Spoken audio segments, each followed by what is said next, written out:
Hello students, let's read the question. So the question is having assertion and reason.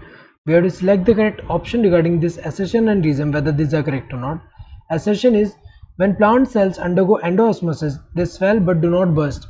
ये तो सही दिया हुआ है क्योंकि जब प्लांट सेल जो होगा, प्लांट सेल में एंडोऑस्मोसिस होगा. एंडोऑस्मोसिस में क्या होता है कि जो वाटर है वो सेल के अंदर की तरफ मूव कर रहा है, और जब सेल के अंदर मूव करेगा तो अंदर जो है सेल के अंदर वाटर कंटेंट इंक्रीज होगा, जिससे क्या हो रहा है सेल जो है पूरा स्वेल हो जाएगा. तो यहाँ पे एंडोऑस्मोसिस में क्या होगा, बाहर अगर हम देखें, बाहर जो होगा वाटर पोटेंशियल क्या होगा, बाहर ज़्यादा होगा और अंदर जो है वाटर पोटेंशियल कम है, इसीलिए जो वाटर मूव कर रहा है बाहर से अंदर की तरफ, जिसकी वजह से क्या हो रहा है, ये जो है जिसकी वजह से क्या होगा कि यहाँ पे वाटर जब ज़्यादा अंदर आ जाएगा सेल जो है स्वेल हो जाएगा. यहाँ पे सेल जो है स्वेल हो जा रहा है, और ये जो स्वेल हो रहा है यहाँ पे अगर हम देखें स्वेल तो हो रहा है लेकिन बर्स्ट नहीं होगा. बर्स्ट क्यों नहीं होगा, अगर हम देखें तो यहाँ पे जैसे ये क्या है, यहाँ पे ये जो है सेल जो है ये क्या हो गया, स्वेल हो गया.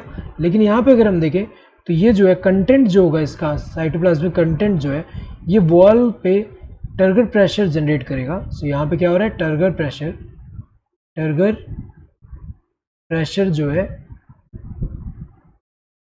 प्रेशर जो है यहाँ पे अगर हम देखें ये इस पे लगा रहे हैं, और ये टर्गर प्रेशर जो है यहाँ पे कंटेंट ज़्यादा होगा तो टर्गर प्रेशर इंक्रीज होगा, और ये जो इंक्रीज टर्गर प्रेशर को ओवरकम करने के लिए यहाँ पे जो वॉल है वॉल प्रेशर लगाता है, जिसकी वजह से क्या रहेगा, ये प्रोटेक्ट रहेगा, ये बर्स्ट नहीं हो रहा.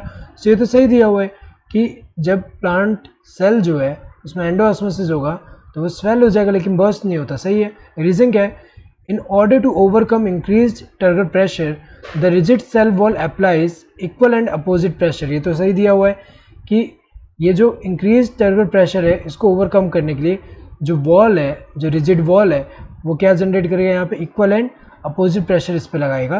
तो अगर देखा जाए यहाँ पे ये दोनों सही है and reason is the correct explanation of assertion. So यहाँ पे जो ऑप्शंस दिए हैं, पहला क्या है, if both assertion and reason are true and reason is the correct explanation of assertion.